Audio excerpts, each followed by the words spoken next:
இங்கே நேற்றுருந்து எனக்கு ஒரே ஹாப்பி. ஏன்னா சாட்டர்டேவும் கவிஷ்க்கு ஸ்கூல் இருக்குது அப்படின்னு சொல்லிட்டாங்க. எல்கேஜிலலாம் சாட்டர்டே சண்டே லீவாக தான் இருக்கும். இன்றைக்கி ஸ்கூல். ஸோ நைட்டே பார்த்திங்கன்னா வெங்காயம் இதெல்லாம் துளிச்சு வச்சுட்டேன். எண்ணெய் கத்திரிக்காய் குழம்பு ரெடி பண்ணலாம் அப்படின்ட்டு தேங்காயும் எல்லாம் கட் பண்ணி வச்சுட்டேன். ஸோ மார்னிங் எழுது காய் கட் பண்ணுற வேலை மட்டும்தாங்க இருந்தது.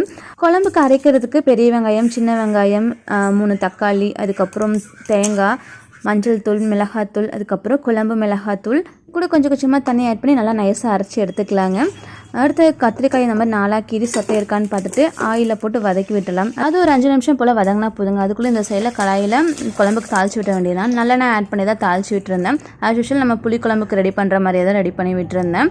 ரொம்ப டக்குன்னு நம்ம குழம்பு ரெடி பண்ணுற மாதிரி இருந்துச்சு. அடுத்த பொரியலுக்கும் காயெல்லாம் கட் பண்ணி தாளித்து விட்டுட்டு ஸ்நாக்ஸு கையோட பேக் பண்ணி வச்சுட்டேங்க. பனானாவும் ஆப்பிள் இருந்தது. அது கூட ஈவினிங் சாப்பிட்றதுக்கு 2 பிஸ்கெட்டும் தேன் மிட்டாயும் வச்சுட்டேன். இந்த லஞ்ச் பாக்ஸ் பிடிச்சிருந்தா லைக் பண்ணிடுங்க. இந்த மாதிரி வீடியோஸ்க்கு நம்ம சேனல் மறக்காமல் சப்ஸ்கிரைப் பண்ணி வச்சுக்கோங்க. தேங்க்யூ.